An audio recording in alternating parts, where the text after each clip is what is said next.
up, guys? Welcome back to Life on the Wrist. There's some really cool watches in these magazines, and today we're going to be looking at the departures from March and April of 2020. We have one episode that we've done of this kind of series where we look at the departures magazine and look at some of the watches that we've seen in them. We released one of our episodes recently where we looked at the January-February issue, which was the Escape issue. This is going to be the spring fashion issue, so I'm expecting there to be a lot of watches and for them to kind of have a lot of editorial pieces on how you can mix watches with your spring fashions. So that's what we're going to be doing today. If you haven't seen our episode where we went over January and February's watches, be sure to check that out. There were some really cool watches in there. Richard Mille was pretty heavily advertised in that episode, or in that issue of Departures. For those of you who aren't aware of what Departures is, Departures is actually a magazine that you can subscribe to. It's essentially a lifestyle magazine, so it has everything from fashion to food to travel, and then obviously within there's going to be watches, which is why we're going to be going over it. So that's what Departures is. If you are new to the channel, welcome to Life on the Wrist. Be sure to hit that subscribe button if you like these types of videos. If you checked out some of our other videos, we basically create videos about watches, so be sure to check them out, and if you like them, subscribe to the channel and join the Life on the Wrist family. Also, don't forget to hit that like button for the departures for March and April. I think this is a cool episode, a cool edition, and got some really nice watches in here, so might as well smash that like button for the watches that we're about to discuss. So, like I said, this is the spring fashion edition of Departures. There's going to be a lot to do, a lot of the latest types of clothing to wear, but also different types of colors that are used. You can see on the cover of this, you can see a lot of reds, but also a lot of neutral colors like grays and light blues. So if that kind of gives you an idea of what we're looking at when it comes to watches, you can probably imagine matching some watches here with these types of with this type of fashion. So I'll get straight into it. The first watch that is in this edition is actually a lady's watch. That it is a Harry Winston watch. Let me make sure that you can see this watch nice and clearly here. It's a Harry Winston watch. It's called the Harry Winston Avenue Classic Moon Phase. So you can see it's got a moon phase at 6 o'clock, as well as with the small seconds there. And it's obviously got a lot of different, a lot of diamonds on it. This watch is actually a quartz. It's an 18 karat white gold watch with diamonds around the outside of the case, as well as onto the dial. The dial itself is actually made of mother of pearl. It's blue mother of pearl. It's running on the quartz caliber HW5203, so Harry Winston 5203. It's a really beautiful watch. They basically took out a 2-page advertisement here, so Harry Winston on the left side and then the watch over on the right. I think the simplicity of that is really cool, but I will say, this is a very expensive ad for Harry Winston. It's a beautiful watch. Probably not something I would purchase for a significant other. For if I had one, it's not what I would purchase for a significant other, but it's a cool watch nonetheless. It's nice to see Harry Winston watches as well. One of my favorite people in the watch industry, Max Buze of MB&F, worked for Harry Winston, so it's nice to see some of their watches. So that's the first watch. The next watch is, get to it here. It is on, almost there. It is actually on this, it's part of this article here. You can see it on the bottom there. And this article is, let me go to the title. It's called Into the Wild, luxury camps around the world. The best amenity is what's right outside your tent. So it's essentially talking about some of the different camps that you can have around the world, and ways that you can enjoy them in, I guess, luxury, which is essentially what this magazine is all about. And then the next article in this little series is called Mayfair Makeover. So it's a breath of fresh air is blowing through this very traditional London neighborhood, and it basically talks about how Cartier is one of the companies that is located in this neighborhood. And on the bottom here, you can see this really, really beautiful Cartier Crash. Make sure that you can see it there. So it's a Cartier Crash, and it's from the London New Bond Street boutique. This is a different edition from it. If you don't know the story about the Cartier Crash was essentially there was an individual who I believe in the 60s who came into a Cartier store and said, you know, I've damaged my watch, can you help restore it? And it was a tank that they brought in, and they got into a car accident. This is how it actually came in, and this obviously inspired Cartier to end up creating a watch like this. This one's really beautiful. It's got diamonds all around the outside. I would buy this instead of the Harry Winston, probably. I would love to get a Crash for a significant other if I had one.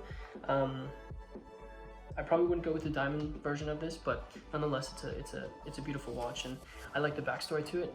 Life on the wrist makes sense. We like the stories behind the watches, and obviously this Crash is a really cool story. So those are the ones that really speak to us. The next is from a brand that we know very well when it comes to looking at departures magazines, at least from the last two episodes. Richard Mille. This is the RM037. Richard Mille had two advertisements in the last episode of Departures, and this one's really beautiful. It's got a nice flower on the bottom there. The 037 has the CRMA1 movement, which was used in a lot of the, I believe, both of the watches that we looked at from the last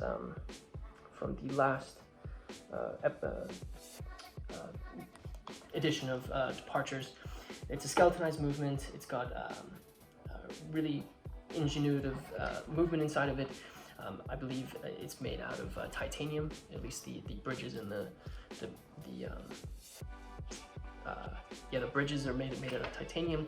This one has a lot of diamonds on it. It's probably not really, the diamonds on the outside are probably not really my taste. The 037 actually has, there's a version of the 037 that's actually in carbon, which I like a lot better. It's a little bit darker in case, doesn't have as many diamonds on it. So I would prefer that, but I do like the fact that it's got some gold hands which stick out, especially with all the diamonds that are on this watch. The next one is actually exactly one page after it, and this is the RM07 from Richard Mille. The 07 was also on the last edition. Instead of having a fish, which you can see on this one, it had a I believe it was a lipstick pointing up on the crown. This one, obviously, again, has a lot of diamonds on the outside of it. Has this nice little red center there. If you want to learn more about the RM07, check out our last episode where we kind of discussed that one in depth. The next part is actually a really cool little article, or I guess it's a photograph that's trying to tell a story.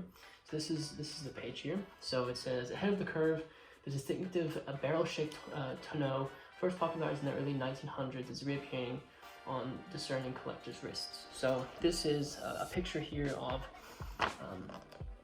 basically drawing our attention to the fact that the tonneau shape, which you can see here in some of these watches, it's kind of making a comeback. In these watches, there are 4 watches here. There's a Frank Muller, there's a Cartier, there's a Richard Mille, and then there's a Parmigiani Barrier. So the watches, I can tell you here, the Frank Muller is the Cintré Curvex 880B. The Cartier is the Privé Tonneau Skeleton Dual Time Zone, and then the Richard Mille is the RM11, and the Parmigiani is the Calpa Chronor. So I think this is really a testament to the tastes of what we're kind of seeing here.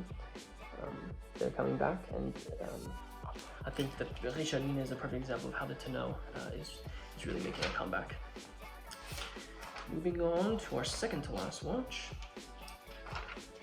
Our second to last watch is one that we all love, and that is the James Bond, the new Bond Omega Seamaster. Obviously, Omega has an extremely important relationship with Omega, and their new Bond watch is actually really beautiful. I will say that it's kind of got that faux patina type of look to it, but I think it's really well done. Some people don't really like it. It comes on that traditional bond strap, which actually isn't the original bond strap. Fun fact, I'll probably do a video about that. But it's a really beautiful watch, and I'm super excited for the new bond to actually come out. And then the last watch, and this watch isn't actually a watch. It's not a real image of a watch, it's actually a drawing. So what you can see there is actually a world time watch. Let me see if I can show you, get a close up of it there. So you see this drawing of this individual wearing this watch. That, according to this article, is the Omega Seamaster Aquaterra World Time Watch. So you can see that individual wearing there. I read this little article. There isn't really much mention of the actual watch itself. It's kind of like a story about this, but I think this is supposed to draw your attention to the types of fashions that spring are probably going to end up having. I think it's a nice watch to include in this. To give you some information about the Omega Seamaster Aquaterra World Time, it's an 18 karat gold watch that measures 43 millimeters in diameter. It's a really beautiful example. Obviously it has the coaxial movement, and the one that you can buy at the boutique is actually got a blue leather strap on it. It's nice that not only are people who are calling the fashions for the spring, for the departures, for Departures, the Departures magazine, but also thinking about the watches you compare with them, and this is a really beautiful example of it. So those are the watches that we found in this episode of Departures. This one had a lot more, probably because it had a focus on fashion. If you want to check out our last episode where we discussed some of the watches that we found in the Departures magazines, be sure to check that out. We're going to create a playlist of the Departure magazines, so be sure to check out the ones from January and February. And if you didn't do the beginning video, be sure to subscribe to the channel if you like this type of video and the other types of videos that we make. We make a real variety of videos about watches, so be sure to check those out. Also, don't forget to hit that subscribe button for the watches that we found in the March-April edition of Departures. And with that said, guys, I hope you enjoyed this video, and until next time.